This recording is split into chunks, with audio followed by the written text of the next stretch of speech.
ഉജ്ജ്വല വിജയം നേടിയ ഒരു പാർട്ടിക്ക് ഭരണം തുടങ്ങാൻ ഒരു മാസം ഡൽഹിയിൽ ക്യൂ നിൽക്കേണ്ടി വരുന്നത് കോൺഗ്രസിന്റെ മാത്രം പ്രത്യേകതയാണ്. നിലവിൽ കാര്യങ്ങൾ നീങ്ങുന്നത് ഇങ്ങനെയൊക്കെയാണ്.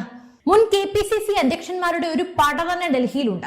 K Muraleedharan, K Sudhakaran, MM Hassan, VM Sudheeran, പട്ടിക ഇങ്ങനെ നീളുകയാണ്. ഇതിനിടയിൽ ഫോൺ വഴി അഭിപ്രായം പറയാമെന്ന് പറഞ്ഞ് ഒഴിഞ്ഞുമാറിയ മുല്ലപ്പള്ളി രാമചന്ദ്രന്റെ നിലപാടാണ് ഏറ്റവും രസകരമായിട്ടുള്ളത്. എനിക്ക് ഈ തല്ലിന് നേരമില്ല എന്നൊരു മനോഭാവം അദ്ദേഹത്തിന് ഉണ്ടോ എന്ന് തോന്നിപ്പോകും. സത്യം പറഞ്ഞാൽ എന്താണ് അവിടെ നടക്കുന്നത്? MLA-മാരുടെ പിന്തുണ ആർക്കാണ്? സതീശനാണോ അതോ KCക്കാണോ? രമേശ് ചെന്നിത്തല ഇപ്പോഴും റേസിലുണ്ടോ? ഹൈക്കമാൻഡ് എന്തിനാണ് എല്ലാവരെയും ഇങ്ങനെ ഒരേ മേശയ്ക്ക് ചുറ്റും ഇരുത്തുന്നത്? KC വേണുഗോപാൽ എന്ന പേര് ഉയർന്നു വരുമ്പോൾ തന്നെ കേരളത്തിലെ ഒരു വിഭാഗം കോൺഗ്രസ് അണികൾക്കിടയിൽ വലിയ അമർഷമുണ്ട്. കാരണം വളരെ വ്യക്തമാണ്. അതിപ്പോ ഞാൻ പ്രത്യേകം പറഞ്ഞു തന്നിട്ട് നിങ്ങൾക്ക് മനസ്സിലാക്കാനുള്ളതൊന്നുമില്ല. എങ്കിൽ കൂടി അദ്ദേഹം ഡൽഹിയിൽ ഇരുന്നാണ് കളി മെനയുന്നത്.